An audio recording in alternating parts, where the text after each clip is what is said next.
ನಮಸ್ಕಾರ. ಕುಂಭರಾಶಿಯವರಿಗೆ ಕುಂಭರಾಶಿ ಯಾರಾಗ್ತಾರೆ? ಧನಿಷ್ಠ ನಕ್ಷತ್ರ, ಶತಭಿಷ ನಕ್ಷತ್ರ, ಪೂರ್ವಭಾದ್ರ ನಕ್ಷತ್ರದವ್ರು ಆಗ್ತಾರೆ. ಕುಂಭರಾಶಿಯವರಿಗೆ ಶನಿ ಕಾಟ ಇತ್ತು, ಈಗ 2ನೇ ಮನೆಗೆ ಹೋಗಿದೆ. ಕಳೆದ 5 ವರ್ಷದಿಂದ ಶನಿ ಇತ್ತು, ಇನ್ನು 2.5 ವರ್ಷ ಇರುತ್ತೆ. ಸಾಮಾನ್ಯವಾಗಿ 2ನೇ ಮನೆಗೆ ಶನಿ ಬಂದಾಗ ಸಣ್ಣ ವಯಸ್ಸವರಿಗೆ ವಿದ್ಯಾಭ್ಯಾಸ ಕೆಡಿಸುತ್ತೆ. ದುಡ್ಡು ಕಾಸು ವಿಚಾರದಲ್ಲಿ ಸಾಲ ಸೋಲ ತೊಗೊಂಡು ಚಿಕ್ಕ ವಯಸ್ಸಲ್ಲಿ ಸಾಲ ಸೋಲ ಮಾಡೋ ಅಗತ್ಯ ಇರೋದಿಲ್ಲ, ಮಾಡಿಬಿಟ್ಟಿರ್ತಾರೆ, ಮನೆಯವರು ತೀರಿಸಬೇಕಾಗತ್ತೆ. ಮಧ್ಯಮ ವಯಸ್ಸವರಿಗೆ ಒಳ್ಳೆಯ ಲಾಭವಾಗಿರುತ್ತೆ. ವಯಸ್ಸಾದವರಿಗೆ ಇನ್ನಷ್ಟು ಖರ್ಚು ಹೆಚ್ಚಾಗುತ್ತೆ. ಮಕ್ಕಳಿಗೆ ಒಂದು 10-12 ವಯಸ್ಸು ಒಳಗಡೆ ಇರ್ತಕ್ಕಂಥ ಮಕ್ಕಳಿಗೆ ಹಠ ಜಾಸ್ತಿ ಇರುತ್ತೆ, ಕೋಪ ಜಾಸ್ತಿ ಇರುತ್ತೆ. ಊಟದ ವಿಚಾರದಲ್ಲಿ ಜಂಕ್ ಫುಡ್ ಅಂತ ಹೇಳ್ತಾರೆ ನೋಡಿ, ಬರೀ ಚಿಪ್ಸ್ ತಿನ್ನು, ಕಳಕೆ ಬೀಜ ತಿನ್ನು, ಇನ್ನೇನೋ ತಿನ್ನು, ಮಂದ ಮಾಡಿಬಿಡುತ್ತೆ ಬುದ್ಧಿನ. ಖಂಡಿತ ಊಟ ಉಪಚಾರ ವಿಚಾರದಲ್ಲಿ ಗಮನ ತಗೋಬೇಕಾಗುತ್ತೆ. ವಿದ್ಯಾಭ್ಯಾಸದಲ್ಲಿ ನನಗೆಲ್ಲ ಗೊತ್ತು, ನಾನು ಮಾಡ್ತೀನಿ ಅನ್ನೋ ಓವರ್ ಕಾನ್ಫಿಡೆನ್ಸ್ ಬರೋ ಚಾನ್ಸಸ್ ಇದೆ, ಅದನ್ನು ತಪ್ಪಿಸ್ಬೇಕು. ಬೆಡ್ ಮೇಲೆ ಕೂತ್ಕೊಂಡು ಓದೋದನ್ನು ಖಂಡಿತ ಬಿಡಬೇಕು. ಅದು 20 ವಯಸ್ಸು ಒಳಗಡೆ ಓದ್ತಾ ಇರೋ ಮಕ್ಕಳು ಕೂಡ ಅನ್ವಯಿಸುತ್ತೆ. ಈ 2ನೇ ಮನೆಗೆ ಶನಿ ಬಂದಾಗ ಟೀನೇಜರ್ಸ್ಗೆ ಖಂಡಿತ ಯಾರೇ ಆಗಲಿ ಕುಂಭರಾಶಿಯವರು ಜಾಸ್ತಿ ಮಾತಾಡಲ್ಲ ಅಂತಾರೆ, ಆದರೆ ಮನೆಯವ್ರ ಹತ್ರ ಕೋಪ ಮಾಡ್ಕೊಳ್ಳೋಂಥ ಚಾನ್ಸಸ್ ಇದೆ. ಕೊಟ್ಟ ಮಾತನ್ನು ಕಾಪಾಡ್ಕೊಳ್ಳೋಕ್ಕಾಗಲ್ಲ, ಯಾರ್ದೋ ಮಾತನ್ನು ನಂಬಿಟ್ಟು ಮೋಸ ಹೋಗುವಂತಹ ಚಾನ್ಸಸ್ ಇದೆ. ಮನೆಯವರು ಯಾರೂ ಸರಿ ಇಲ್ಲ, ಹೊರಗಡೆಯವರೇ ನನ್ನ ಫ್ರೆಂಡ್ಸೇ ಸರಿ, ಇನ್ನು ಮನೆಯವ್ರ ಹತ್ರ ವಾದಿಸುವಂಥ ಸನ್ನಿವೇಶಗಳು ಬರುತ್ತೆ.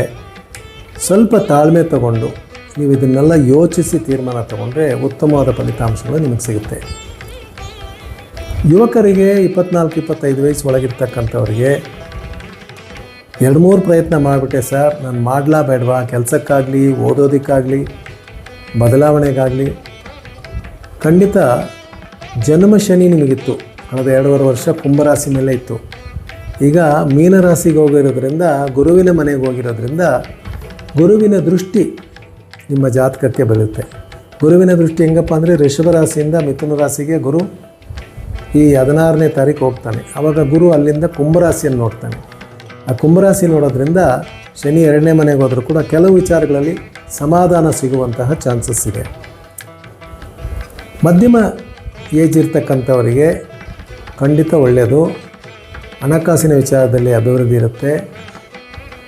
ಮನೆ ಕಟ್ಟೋದಕ್ಕೆ ಯೋಗ ಇದೆ. ವಿದೇಶಿ ಯಾತ್ರೆಗೆ ಒಳ್ಳೆಯದಾಗುತ್ತೆ.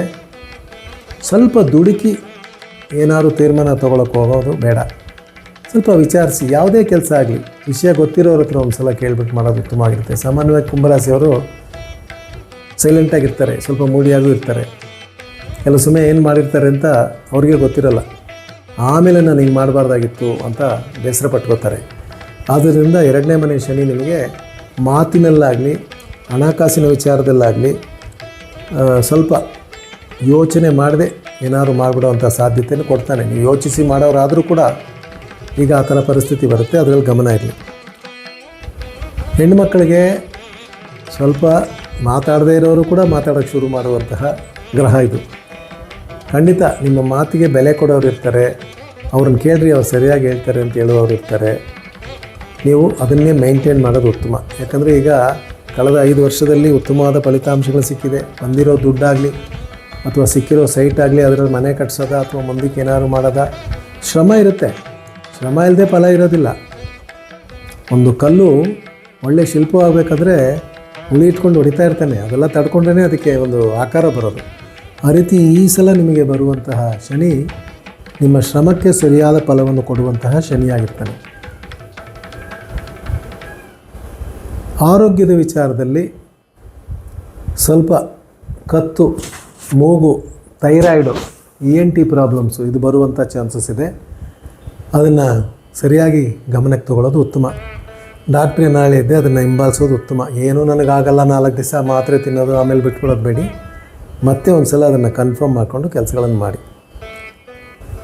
ಉದ್ಯಮಿಗಳಿಗೆ ಈಗ ಖರ್ಚು ಜಾಸ್ತಿ, ಲಾಭ ಬರ್ತಾ ಇದೆ ಸರ್, ದುಡ್ಡೇ ಉಳಿತಾ ಇದೆ. ಸಾಮಾನ್ಯವಾಗಿ ಎಲ್ಲ ಜ್ಯೋತಿಷ್ಯರ ಹತ್ರನೂ ಜನ ಕೇಳೋ ಮಾತೆ, ಒಳ್ಳೆ ದುಡ್ಡು ಬರುತ್ತೆ ಸರ್, ಆದರೆ ಯಾವುದೂ ಉಳಿತಾ ಇಲ್ಲ ಸರ್ ಅಂತ. ಅನ್ಪ್ಲ್ಯಾನ್ಡ್ ಎಕ್ಸ್ಪೆನ್ಸಸ್ ಅಂತೀವಿ, ಅದು ಬರುವಂತಹ ಚಾನ್ಸಸ್ ಇದೆ.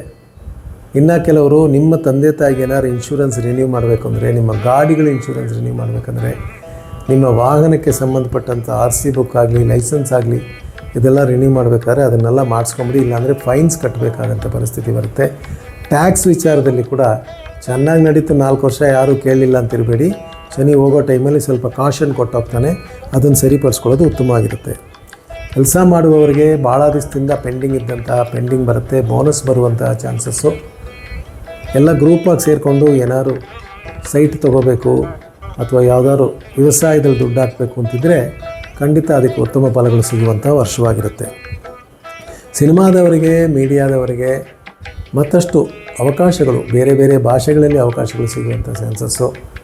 ಡಬ್ಬಿಂಗ್ ಆರ್ಟಿಸ್ಟ್ಗಳಿಗೆ ಒಳ್ಳೆಯದ, 2ನೇ ಮನೆ ವಾಕ್ಚಾತುರ್ಯ ಅಂತೀವಿ, ಅವರಿಗೆ ಮೈನ್ ಸ್ಟ್ರೀಮ್ಗೆ ಬರುವಂಥ ಚಾನ್ಸಸ್ಸು.